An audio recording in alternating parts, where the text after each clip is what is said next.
Bienvenue sur Loup-Garou France.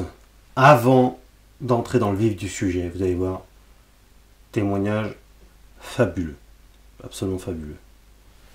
Les livres, Loup-Garou, la vérité, Homo Lupus, l'histoire du loup-garou. Vous pouvez vous les procurer directement sur Amazon ou en m'envoyant un mail, comme ça je peux vous l'envoyer avec un petit orthographe, loup-garoufrance@gmail.com. Contactez-moi, loup-garoufrance@gmail.com.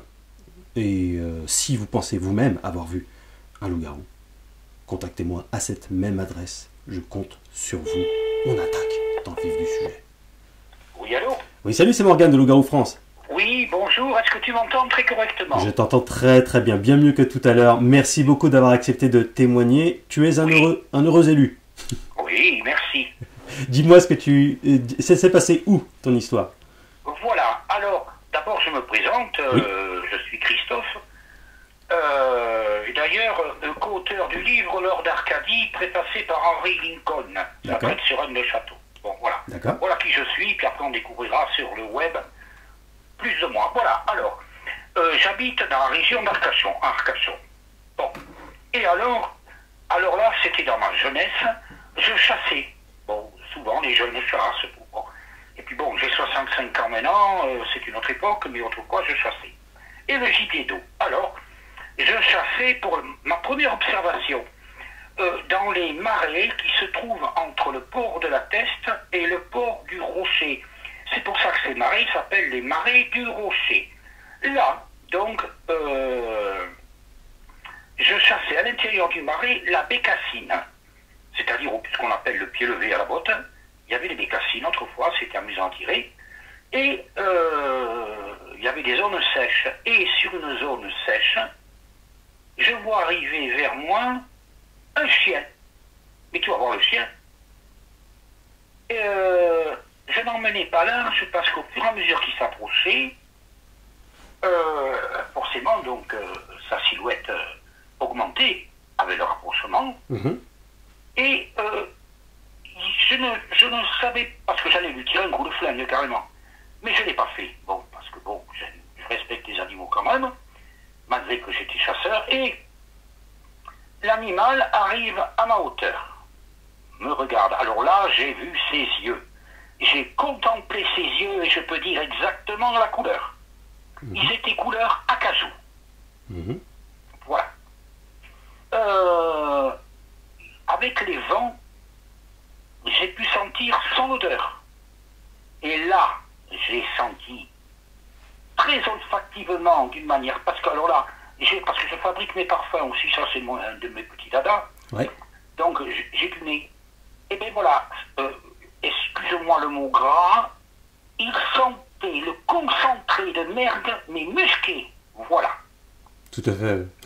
Voilà. Bon. C'est très joliment Alors, dit. Alors, ensuite, pour sa hauteur, peut-être que c'était un jeune, je ne sais pas, mais il avait une hauteur quand même conséquente. Tout à fait. Sa tête devait arriver, bon, je suis un type, bon, j'ai un peu rapetissé parce que bon, l'âge est là, et puis je me suis cassé la colonne vertébrale, bon, maintenant je fais 1m76, je faisais à peu près, j'étais un mec qui faisait 1m78 environ. Et sa tête arrivait aux environs de légèrement à mon sternum, le museau. Oui. Voilà. Mhm. J'aurais pu le toucher, mais j'ai pas osé, j'ai rien fait, vu qu'il n'y avait pas d'agression, il était autour de moi, bon. Alors c'est étonnant quand même parce que là il s'est approché de toi alors que tu étais armé, ce qui est très rare. Peut-être qu'il a senti un beau mec, je sais pas. Tu vas voir. Mm. Ensuite, il avait une différence morphologique entre le profil et vue de face. Eh bien, écoute, vue de profil, je ne sais pas si tu connais une race de chien qui s'appelle Wolfhound. Non, c'est quoi? Dis-moi. Le Wolfhound, c'est le lévrier irlandais. C'est une grande bête, j'appelle ça des ânes. Il y en a qui ont des chiens comme ça fait carrément le profil du full fund, Oui. c'est le lévrier irlandais, en profil. Un long museau. Voilà, c'est un des plus grands chiens qui existent au monde. Je crois voir lequel c'est, oui. Voilà. Et alors, alors tu vas voir, je ne veux pas me faire gonfler les chevilles, j'ai une expérience des animaux, d'observation. Je vais souvent fourrer avec le 4x4, donc je vois tout ça. Bon, alors, il avait l'arrière, disons, lèvreté, qui ne correspondait pas à son torse, qui était fort. Ouais. Voilà. Ensuite, pour sa livrée, alors là, parfaitement noir. Alors, chercher si c'était brillant, foncé, le meilleur pour dire les choses, c'était un noir profond, ni plus ni moins, noir. Ouais. Voilà. Plus d'espoir. Donc, j'estime la hauteur de son dos aux environs, écoute, le dos, il arrivait à ma ceinture. Alors, un mec de ma taille, on va dire 1 mètre peut-être, voilà. Ouais. Le dos. Qu'est-ce qu'il y a encore à dire dessus? Oui, les pattes. Alors ça m'a frappé. Oui. Alors, j'ai mesuré pour, si tu veux, un souvenir visuel de... Alors, j'ai pas vu des doigts aux pattes, loin de là. Hein. Mais, ces pattes... alors, il y a 3 types d'assiettes, c'est-à-dire l'assiette plate consommée à table, il y a l'assiette à dessert, et après, il y a la petite assiette pour la tasse à café. Eh bien, l'empreinte de la surface de ces pattes correspondait à l'intérieur de la partie plate d'une assiette à dessert. Alors, j'ai mesuré avec un décimètre, ça fait 13 cm et demi. Oui. Presque 14. Et là, à 5 mm près, je suis sûr de ce que je dis. Donc, c'est des pattes énormes pour une canidée. Oui, là tu parles des pattes arrière ou avant, ou les deux? Alors, écoute,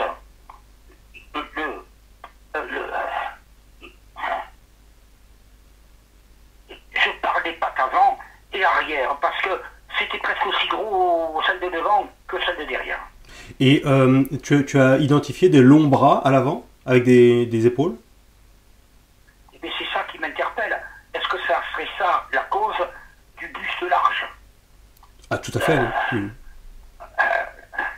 J'ai vu un animal large de devant et lèvreté à l'arrière. Il était à combien de mètres de toi exactement là? Alors, il était à 1 mètre. Ah oui, vraiment. Et il faisait jour? Plein jour, c'était au petit matin. Ah oui, d'accord, d'accord. Et il faisait quoi devant toi? Il te regardait? Il me regardait, et alors ce qu'il y a d'extraordinaire, et ça pesait. J'ai pas osé le toucher, on ne sait jamais. Hein. Tout à fait. Et, chose extraordinaire, il n'avait aucune agression dans le regard. Voilà. Et tu as discerné une crinière, un dos arrondi? Oui. Mais voilà, il avait alors une tête normale, bon, une tête de loup plus grosse, hein. Plus grosse en proportion, peut-être un tiers de plus que la tête d'un loup en volume. Voilà. Un museau de loup, mais plus large. Ouais. Et alors directement à l'arrière du cou, mais prenant à moitié du cou, peut-être derrière la tête, il y avait des longs poils que je pourrais estimer à 15 cm environ en longueur. Et ça s'arrêtait à son garrot, ce type de crinière. D'accord. Il avait des longues oreilles ou courtes? Oui, des oreilles de Canus lupus ou lupus, voilà comment on dit. Lupus. Des longues oreilles comme un chelou, quoi. Hein. Oui, bah oui, tout à fait. C'est puisque c'est une race de loup. Et donc, au niveau des pattes avant, tu as réussi à bien voir ces pattes avant. Justement, j'ai regardé mes bien. Et puis même l'empreinte, bon, à l'époque, là, c'était en 86, je crois. D'accord. Et on n'avait pas les portables à photographier et tout, tu sais. Bon. Et alors, empreintes de chien, mais 2 fois plus grandes. Des empreintes de chien comme il n'existe pas, c'était trop gros. Il est resté en quadrupède? Exactement. Ouais. Et si tu penses que si tu avais eu un téléphone portable comme on a aujourd'hui, tu aurais filmé ou tu aurais... J'aurais eu le temps. Ouais. J'aurais eu le temps. Oui, mais est-ce que tu l'aurais fait? Complètement. Ouais. Et tu étais tout seul à ce moment-là, hein? Oui, oui, oui. Et qu'est-ce qu'il a fait une fois? Il est resté combien de temps et qu'est-ce qu'il a fait ensuite? Eh bien, il m'a regardé, il a fait son petit exposé, si on peut dire. Après, il est parti dans le chemin herbeux où j'étais. Et puis après, il a filé dans des buissons, ce qu'on appelle les cotonniers chez nous. Et en courant ou en marchant? En trottinant. En trottinant. Tu as remarqué sa façon de trottiner un peu différente? Oui. Mais je vais te dire exactement l'adjectif. Un trottinage, je pense, si c'est français, je pense si on peut dire comme ça. Oui. Très aérien et silencieux. Ouais. Oui. Oui, ah oui. Autant ils savent être particulièrement furtifs, autant ça peut être des bourrins s'ils sont s'ils ont peur en fait. Donc là ils cassent tout et ils se barrent comme des. Donc ils peuvent être les deux, effectivement. Et du coup, ça a duré combien de temps cette vision? Ah, c'est dommage, hein, c'est dommage. Effectivement, en rapportant, ça serait maintenant que je me serais régalé. Eh bien, écoute, cette vision a duré... Allez, ça a duré 10 minutes. 10 minutes en face d'un loup-garou. Ouais. Ouais, super. Toi, t'as eu un vrai coup de cul. Hein. Il y en Et a qui ont de la chance quand même.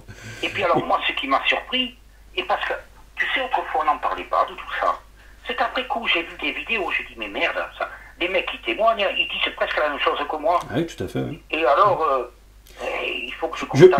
Je pense que s'il s'était mis debout, tu aurais mieux identifié ses mains avant, car à l'avant, c'est pas tout à fait des pattes de canidé normales. C'est entre les pattes et les mains, en fait. Ils peuvent s'agripper à tout un tas d'obstacles, hein, notamment des arbres. Hein. Ils grimpent dans les arbres tranquilles, quoi. Et tu aurais pu identifier aussi sa taille debout, quoi, parce qu'il y a... Eh bien, écoute, vu la longueur, parce que je t'ai donné, donc la hauteur, tu as oublié de me demander la longueur. Oui. Eh bien, écoute, sans la queue, allez, soyons très aimables, il faisait sans la queue, hein, à peu près 1,27 m. Ouais, bah ouais. Mmh. Oui, ça veut dire... La queue longue, je pourrais dire 95 cm. Ouais. Mmh. Et une queue poilue, hein, poilue. Enfin, poilue, je m'entends, toutes les queues de canidés sont poilues, non, c'est pas ça. Un poil long à la queue, une queue, on dit fournie, mais disons des poils de 8 cm environ. Ouais, un peu comme un renard, mais en plus long. Un peu moins qu'un renard, proportion faite, mais c'était des poils au moins de 8 cm. Et alors, le port de sa queue, important. Ça partait comme un arc vers le bas, et ça se retroussait au dernier tiers vers le haut, voilà. Ouais.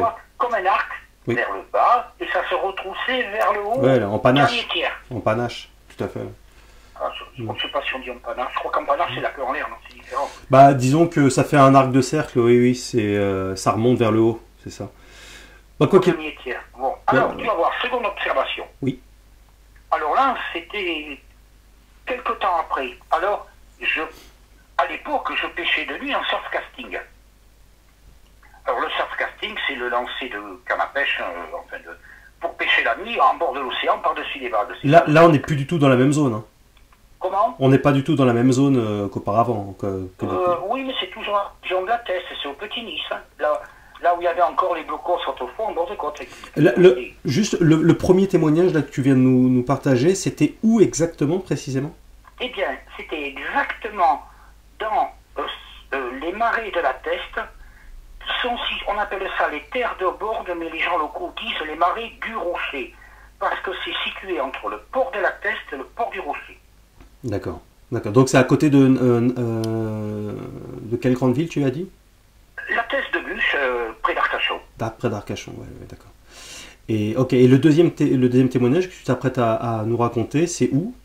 Voilà. Alors, tout toujours dans la commune de la Teste, bon, la nuit, je pêchais en surfcasting. D'accord. Et donc, avec ma voiture, j'allais au Petit Nice. Alors, j'y allais donc le soir à la fin de l'après-midi, voilà. Pas à la tombée du jour, mais fin d'après-midi. Et puis là, donc, en longeant la dune, qui après devient la dune du Pilat, mais j'ai pas atteint la dune du Pilat, j'allais ce qu'on appelle la conche du Galonnet. Là, il y avait des blocos, si on pouvait de bien pêcher sur le toit des blocos pour lancer plus loin. Donc, je longe donc la petite dune, tiens, et je voyais des grosses pattes de clébard. Oh, je me dis, merde, ça ressemble à celle que j'avais vue. Bon. J'en fais pas cas, mais bon. Passons. Je marche donc 800 km, 800 mètres 1 km, et je vais au blocos, donc dans cette conche, ce qu'on appelait du Galonnet. Sur les cartes, je crois que c'est référencé la Roquette, sur les cartes d'état-major, le coin là. Donc je débarque, je déballe mon matos, tout le bordel, et puis je pêche. Bon, là-dessus, la nuit tombe, et puis arrive 11h30, minuit, parce que je faisais toute la nuit. Mais là, j'ai eu la pétoche, je sais pas, la nuit, voir ça, ça fait peur. Et bien là, alors, donc comme je m'étais garé au Petit Nice pour aller au blocos, donc le chien, la bête, oui, avait le sens des pattes dirigé vers ce qu'on appelle l'endroit, la corniche. Voilà. Donc c'est bon. Alors, et parce que ce qu'il y a aussi, c'était l'époque, ce qu'on appelle la sèche. La sèche, c'est un céphalopode, et souvent, par un certain poisson, on se font arracher les têtes par les maigres, et il y a souvent des animaux qui viennent manger les cadavres de sèche qui sont rapportés par la marée, et ça fait une source alimentaire pour différents animaux. Et même des animaux marins, comme ce qu'on appelle les caillocs, les goujats. Bon, alors, et puis, il y avait le clair de lune, attention. Et puis là, putain, alors comme j'étais en surplomb et que je lançais donc dans la mer, mon fil de canne, donc, était bien au-dessus, donc, du bord de l'eau. Et tout d'un coup, je vois la même bestiole passer sous le fil de mes cannes. Mais alors là, attention, c'était le clair de lune. Bon, j'ai bien vu qu'il était noir, mais c'était le même type de bestiole, même port de queue. Et puis donc, avec cette démarche, mais absolument silencieuse, là, il refilait direction ce qu'on appelle chez nous la salie. La salie, c'est là où il y a le wap de la salie, le rejet des eaux. Et alors, voilà. Et alors là, j'ai eu la pétoche. J'ai attendu un moment, comme la bestiole se barrait. J'ai plié mes cannes, et puis j'ai grimpé la dune derrière, et j'ai fait le long des pins, j'ai pris ma bagnole, je me suis barré. J'ai eu la pétoche. J'ai eu les foies, comme on dit. Ouais. C'était rapide, là, pour le coup. Rapide, mais j'ai eu le temps d'observer encore. Tout pareil. Hein. Alors c'est là où je t'ai dit tout à l'heure en premier lieu, exactement, tu t'amuseras à regarder le Wolfhound et regarder un profil de Wolfhound. Oui. Et tu verras ce profil typique, parce que c'est des chiens géants, ça. Et c'est pareil, enfin pareil, c'est très très approchant. Tu te diras, merde, c'est vrai, il a raison. Et par contre, c'est la tête d'un loup, oui, c'est pas un chien géant, c'est un loup géant. Mais c'est un canidé, mais effectivement. Et il était à combien de mètres de toi quand tu l'as vu? Ah ben alors là, il était lui 15 mètres. Et là, tu avais une source de lumière qui te permettait tout de même de bien le voir? Eh bien oui, la lune, c'était la pleine lune.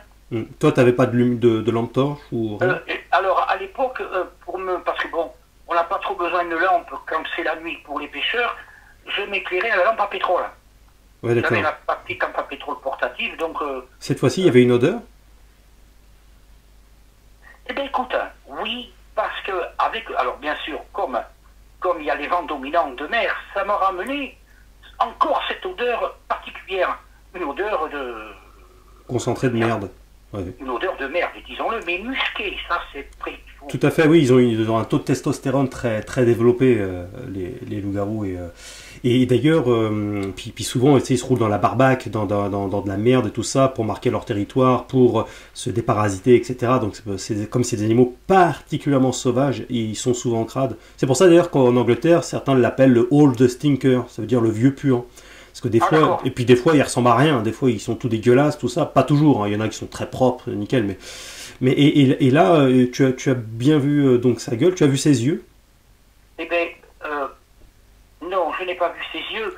Je l'ai vu arriver donc sur le côté droit, puisqu'il allait sur le côté gauche. Oui. Et donc, c'était au clair de lune. Et là, non, j'ai pas pu voir. Je l'ai vu de son profil gauche défiler sous mes cannes à pêche. Ah oui, d'accord. Oui, là, c'était voilà, rapide, mais intense. Oui. Tu sais, c'est un peu comme les chevaux. Oui. Le pas, le trot et le galop. Il était dans un petit trot tranquille. Hein. Il était dans son petit trot. Ouais. Et tu l'as vu partir dans quelle direction? Eh bien, c'est ça. Comme je l'ai vu de partir, il avait son profil gauche. Donc, si tu veux, il allait donc dans la direction du Wharf de la Salie. Moi, j'étais au Petit Nice. Tu regarderas sur les cartes, tu comprendras. Et si tu veux, il allait du côté sorti du bassin d'Arcachon. Voilà. Donc, il y a direction de la forêt? Non, il longeait la plage. Il longeait la plage, là. Ouais, d'accord. Ouais, mais je veux dire, il n'y a pas une forêt dans le coin ou des grottes Ah non, non, c'est du sable, tu sais. C'est que Nous, du c'est sable. Oui, c'est la... Il passait par là. La parfaite lande, c'est des sables et du pain, des pains comme arbre. Il s'est dit, je vais me faire une petite balade, petite balade, et puis finalement, il s'attendait peut-être pas à te voir, ou je sais quoi. Ouais, Eh bien, écoute, il y a plusieurs choses qui rentrent en ligne de compte. peut-être qu'ils venaient bouffer du poisson, des fois ils viennent... Exactement, c'est ouais. ce que je te dis. Ouais. Ils devaient vouloir manger, parce que un céphalopode, après tout, c'est bon à bouffer, hein. Nous on les mange bien, les sèches, hein, Ouais, c'est délicieux. ouais. C'est comme les calamars, ça c'est un délice, moi j'adore ça. Tout à fait. Alors pour eux, c'est pareil, ils doivent aimer. Alors quand il y en a d'échoués, ça arrive très souvent en mai-juin, parce que les sèches viennent pondre, Ouais. et il y a un poisson qui s'appelle le maigre, la courbine, il les chasse, il leur mange la tête, donc il arrache la tête, il reste le cornet. Ah oui. Pourquoi il reste le cornet? Parce que simplement il y a l'os de sèche dedans, c'est pas bon à bouffer pour les poissons. Ouais, tout à fait. Et alors donc, ça dérive et ça arrive en bord de côte. Et autrefois il y en avait beaucoup. Oui, oui, bah, c'était ça doit être pour ça, oui, parce que techniquement c'est un animal tout de même de la forêt, mais je l'ai toujours dit hein, dans ce que je faisais, ils peuvent bouffer des poissons aussi, quoi. Ils mangent de tout, hein, d'ailleurs, c'est principalement un carnivore, mais quand ils peuvent bouffer du poisson, des crustacés, ça, ils vont le faire, bien sûr. Oui. Des végétaux aussi. Et Oui. tu remarqueras toujours, il y a un dénominateur commun, parce que là aussi je me suis fait la réflexion. Oui. Quand on en boit un, très souvent, il y a toujours de l'eau. Souvent, c'est pas systématique, mais c'est souvent aussi régulièrement des cavités, des grottes, des choses comme ça sur quelques kilomètres à la ronde. Bon, c'est pas systématique encore une fois, il n'y a pas mais il y a des récurrentes en tout cas. Oui, oui, tout à fait. Bah oui, c'est un animal, donc il faut bien qu'il boive un peu quand même. Voilà, et justement, bon, l'eau salée, c'est pas bon à boire, hein. Ouais. Mais en bord de dune, par des résurgences sous les tourbes, il y a de l'eau douce. Ah oui, oui. Ah oui, bah, ils le savent, hein, ils sont pas cons. Mais oui, D'ailleurs, ma petite Labrador, elle sentait l'eau. Elle savait où il y avait l'eau. Tout à fait. Ah ouais, et d'ailleurs, je reviens sur un petit détail, puisque 10 minutes face à un loup-garou, c'est quand même fabuleux.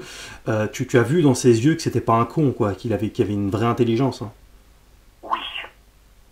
Et puis, je sais pas où ils sont, comment dirais-je, télépathes. Je ne sentais aucune agression. Si, j'ai eu peur quand il est arrivé, parce qu'il est arrivé plus rapidement que lorsqu'il est parti. Mais je n'ai pas ressenti aucune agression, mais zéro agression.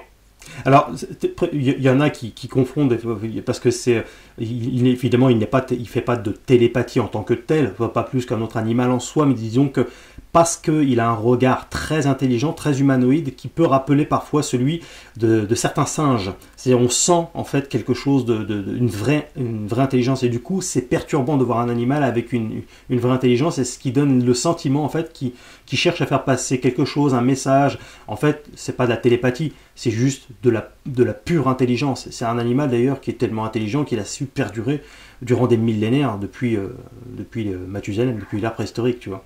Donc c'est surtout ça, ouais. Ouais. Mais tu vois, mon rêve, ça serait de me faire copain avec un vrai loup-garou. Je suis sûr qu'on va pouvoir y arriver. Si tu le prends tout petit, et que tu l'éduques, tu dois pouvoir en tirer quelque chose, mais c'est vrai que ça reste l'instinct, ça reste l'instinct. C'est un animal profondément sauvage et c'est pour ça qu'il a perduré encore une fois.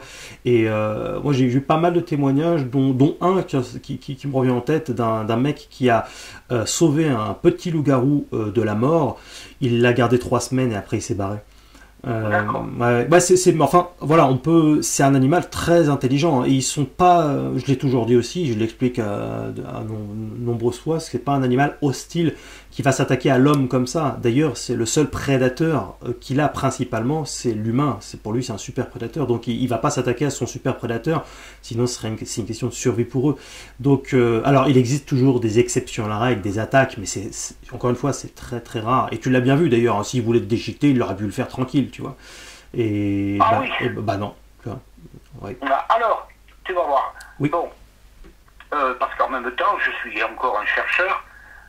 Donc je me suis très intéressé pendant 30 ans à l'histoire donc de Rennes-le-Château et j'allais beaucoup dans la montagne autour, dans ce qu'on appelle le Haut-Ravès. Et je prenais toujours ma villégiature au camping La Bernède et je passais 15 jours là-bas. Bon. Et donc j'y allais moi, avec un flingue, tout ça, mon détecteur de métaux, tu connais l'histoire là-bas. Hein. Bon. Tout à fait. La Bessonnière, tout ça. Là, donc, à l'entrée de Rennes-les-Bains, il y a un chemin à gauche qui est très enlacé. Alors, enlacé, pas enlacé. Et pour grimper les chemins de montagne comme ça, c'est beaucoup enlacé. C'est une question donc, de facilité pour les bagnoles. Bon, alors, avant d'arriver au sommet, alors là, j'avais ma petite chienne qui est morte il y a pas longtemps, une labrador, mignonne comme tout. Donc, la fenêtre était ouverte parce que bien la fenêtre ouverte, elle était sur le siège passager. Un machin noir défile, puis il y a un gros machin. Alors c'est des pinces sangliers, je suis pas dingue. Ouais. Je suis assez observateur, tout. Je dis putain, que c'est ce bordel, c'est encore un truc. Et la chienne, elle devient folle, parce qu'elle avait senti aussi. Et elle a vu, parce que bon, ils ont les animaux, c'est comme ça, ils ont le sens de vue bien plus rapide que le nôtre. Ils percutent vite. Je la vois renifler en l'air. Bon. Alors, donc je répète, c'est à l'entrée de Rennes-les-Bains, donc ce chemin qui est sur le flanc du Gardou. Et en haut, on arrive à un lieu dit, c'est le Bavel, les montagnes du Bavel. C'est très rocheux, c'est joli comme tout. Et là, c'était un de mes coins, je faisais du détecteur. Et puis, je trouve voter, j'ai jamais trouvé d'extraordinaire, mais des conneries, quoi, mais bon, je suis content. Et donc, je garde le 4x4 et je commence à prendre mes affaires. Et la chienne, elle file comme une folle, nez au vent. Et elle file donc sur le flanc qui donnait donc sur la route en bas, où on avait vu la chose barrée. Bon. Et donc, nez au vent, et pas loin, je l'entends aboyer. Je me dis, putain, qu'est-ce qu'il y a là encore? Et donc, je vais voir, puisque bon, c'était très escarpé, mais bon, bien en pente. Et à un endroit, il y avait un arrochement qui faisait comme une grotte, mais une grotte où on pouvait rentrer d'un côté, sortir de l'autre, mais une grotte, elle, si on peut dire, à peu près d'une hauteur entre 1m30 et 1m50, et de profondeur d'1m30 environ. Et donc, un gîte d'animal, et puis elle, le nez au sol, elle sentait. Et l'intérieur complètement propre.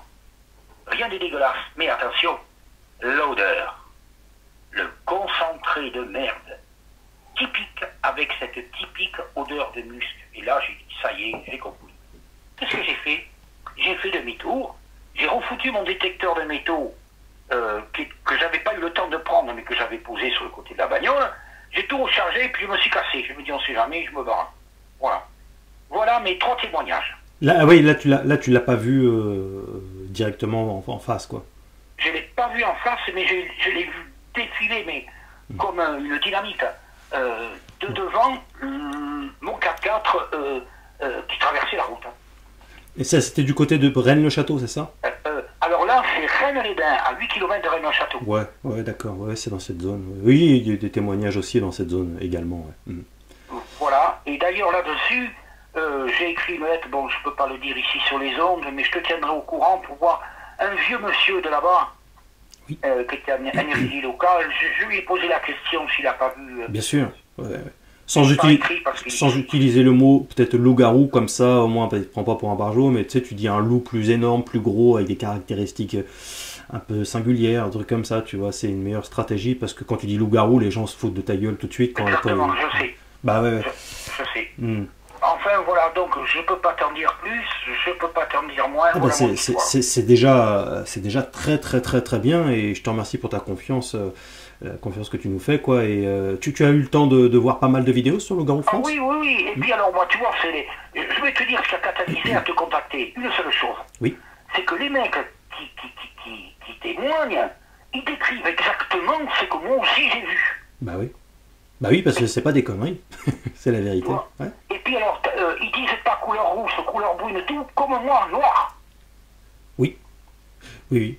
Oui, il y a de toutes les couleurs, hein. Toi en l'occurrence, ouais, mais ouais, Mais certains te demanderaient, mais qu'est-ce que tu peux faire pendant 10 longues minutes, parce que c'est pas 30 secondes, c'est 10 minutes face à un loup-garou. Tu le regardes, tu fais quoi? Eh bien écoute, moi je vais te dire, j'avais mon flingue, j'aurais pu le flinguer. Bon, je ne l'ai pas fait. Pourquoi? Bon, à cause de son regard, il n'y avait pas de haine, il n'y avait rien, il y avait... c'est presque à la limite, comment te dire, amical. J'ai dit, je ne vais pas flinguer ça, alors je l'ai regardé, et j'ai eu le temps de le regarder. Face à face, comme ça, et... Exactement. Et il pensait... T'avais de la bouffe avec toi? Pas du tout. Si, j'avais mes oiseaux, mais Ouais, ok. enfin, de la bouffe pour lui, oui, j'aurais pu. Ah, voilà. C'était mes bécassines que j'avais tirées, mais il n'en voulait pas, mes bécassines. Voilà, parce que je t'écoute, hein, et je suis en train de chercher, je me dis, c'est rare, hein, il doit y avoir 2-3 témoignages comme ça, mais c'est rare. Normalement, ils ne s'approchent pas de l'humain comme ça quand il a un flingue, parce qu'ils reconnaissent l'odeur de la poudre. Ils savent ce que c'est les armes, hein, ils connaissent, encore une fois, ils ont une super mémoire. Donc, s'il s'est approché de toi, il doit y avoir un intérêt très important. Peut-être qu'il avait super faim, peut-être qu'il y avait un problème, enfin voilà. Et que, effectivement, oui, si tu as des oiseaux avec toi, effectivement, oui, c'est peut-être pour ça alors. Il devait attendre en fait que tu lui donnes à bouffer, si ça se trouve, puis sans le prendre lui-même, parce qu'il a vu que tu étais armé. Mais, enfin, voilà, je spécule un peu, mais voilà, c'est. On n'est pas dans la tête d'un animal, donc forcément, on ne peut pas savoir avec exactitude, mais en tout cas, je ne vois que ça. Ouais. C'est pour ça que je demande souvent, il suit les gens qui ont de la bouffe. Hein. Et quand ils ont faim, des fois ils ont des petites périodes, comme tous les animaux, hein, des fois de famine, ou des fois c'est plus compliqué que d'autres. Alors du coup ils se rabattent vers les végétaux, tout ça, tu sais, pour survivre. Ouais. Des fois ils se rapprochent des villages, et puis là ils commencent à taper dans les chiens, les chats, les poules, les canards, le bétail, tout ça. Hein. Donc, forcément. Par contre, tu vois, toi, tu as l'intelligence de dire loup-garou, et tu dis cryptide, un loup géant. Oui. Je préfère exactement que ta description. Et alors, je ne veux critiquer personne, parce que je ne suis pas un mec comme ça. Hein. Mais quand certains disent Dogman, non, c'est pas un homme loup, et du tout. C'est un kleps. Absolument. C'est un kleps qui est hors norme. Oui, c'est bien un animal qui ne vient pas d'une dimension parallèle, qui n'est pas d'un extraterrestre ou un démon comme certains le disent, ou un monstre ou un truc comme ça. Non, c'est bien un loup avec des caractéristiques hominidées, c'est ce que ça signifie garou, ça veut dire humanoïde. Oui. Et donc il a des caractéristiques. Alors bon, malheureusement tu l'as pas vu debout, mais c'est vrai que il a vraiment de vraies caractéristiques humanoïdes, et ne serait-ce que dans le regard, tu sens une forme d'humanité au sens qui reste un animal, mais tu sens l'intelligence. Et etc. Oui, c'est. À l'occasion, je t'invite à lire mes livres. Tu vas voir, là j'ai tout décortiqué en détail, tout ce que j'ai pu apprendre durant ces longues années, et c'est complémentaire à Loup-garou France. C'est un animal somptueux, fabuleux, quoi. Et justement, tu vois, en regardant tes vidéos, justement, je pense à te les commander, tes bouquins. Ouais. Voilà. C'est super, en tout cas on reste en contact. Si tu as la moindre information complémentaire, ou si tu revenais à voir une autre fois un loup-garou, on sait jamais, tu me tiens au jus, hein, t'hésites pas. Oui, parce que tu sais, je barsaille souvent avec mon 4x4 en bord d'une rivière qui s'appelle la Lègre, Et justement, tu sais, à l'église du Vieux-Hugo, parce que là, je pèse sur le brochet, parce que la Leyre, elle passe pas loin, là, la rivière, la Leyre. Oui. Tu sais, sur la photo que je t'ai envoyée, là. Oui. Oui. Et alors, mais j'y suis souvent, c'est mes coins de pêche, là. T'as jamais eu envie de poser des caméras dans une zone précise, des caméras de chasse pour... Non, je l'ai, justement, tu en parles sur tes vidéos. Oui. Maintenant, maintenant que l'idée m'est soumise, je vais m'en équiper. Je vais en acheter 2 ou 3 parce que c'est un investissement quand même. Ah, tout à fait, ça coûte cher. Oui. Et alors, mais tu as raison dans ce que tu dis. Bah ouais, ça sera, surtout les mettre en mode vidéo, c'est toujours mieux que les photos, parce que, bah, encore une fois, il faut multiplier les tentatives, hein, et ça je le dis tout le temps à l'audience, le Loup-garou France, hein, chacun peut être, voilà, peut faire sa petite chasse dans son coin, et on a... Oui. Et d'autant plus, parce que je vais te dire quelque chose, d'autant plus que maintenant, tu vois, bon, toi tu es plus jeune que moi j'ai 65 balais, mais moi à l'époque, nous n'avions pas l'équipe, regarde, qui n'a pas son portable dans la poche qu'on peut prendre des photos. Oui, autrefois on ne pouvait pas. Tout à fait, oui. Bah oui. Non, c'est pour ça que je dis qu'à force, on aura de plus en plus. On en a déjà quelques images, mais on en aura de plus en plus. Et après, les téléphones, faut relativiser aussi. Les téléphones qui filment avec une bonne qualité, ça date d'environ seulement 15 petites années. Hein. C'est pas comme si on avait ça, parce qu'on se rend pas compte. Nous, on est dans la technologie, on voit ça tout le temps. Donc pour nous, c'est banal. Mais en fait, ça fait seulement 15 ans qu'on a des téléphones qui filment environ. Avant, c'était des téléphones à clapette ou pourris, Alcatel ou un truc comme ça. Tu sais. Enfin, voilà, oui. C'est pas pareil. Là, maintenant. Et encore, tout le monde n'a pas son téléphone tout le temps prêt à filmer, prêt à bondir. Les gens sont souvent interpellés. Et puis, encore une fois, là, toi, tu l'as vu 10 minutes, tu aurais eu le temps, mais la plupart du temps, c'est pas 10 minutes. C'est quelques secondes, 30 secondes, une minute, mais c'est pas... Ouais. Puis les gens sont choqués, quoi. Tu sais, ils sont tous choqués. Hein. Il y a un avant et un après dans leur vie. Mais là, mon idée, bon, maintenant que tu connais, je t'ai parlé de l'église du Vieux-Hugo. Oui. Je vais y aller... là-bas et planquer 2 ou 3 caméras. Parce que la fresque que je t'ai indiquée, tu l'as grossi. Tu sais, elle a 1000 ans, cette fresque. Hein. Oui. C'est pas au hasard, ce truc-là. Hein. Oui, bah c'est en fait dans l'iconographie religieuse catholique, les démons sont souvent représentés comme ça, avec debout, avec des... c'est pour ça d'ailleurs qu'il y en a qui croient que les loups-garous sont des démons. C'est parce que justement ça peut ressembler un peu dans le folklore, c'est-à-dire que c'est le démon est souvent debout avec des pieds fourchus ou une queue, enfin un animal quoi en fait, une sorte de bête. D'ailleurs on l'appelle comme ça un peu la bête dans l'Apocalypse tout ça. Mais oui. Je te retiens pas là. Hein. Non pas du tout. Non j'ai du temps. Alors tu sais. Alors, bien sûr, comme tout le monde qui s'est pas intéressé à l'histoire de la bête du Gévaudan, on va pas faire tout le truc, on en aurait pour des heures. Oui, j'en parle dans mon livre de ça. Mais tu sais, bon, comme on le disait autrefois, les gens du village, ils disaient il n'y avait pas qu'une bête. Hein, tu vois. Et à certaines descriptions, je reconnais, moi, la vision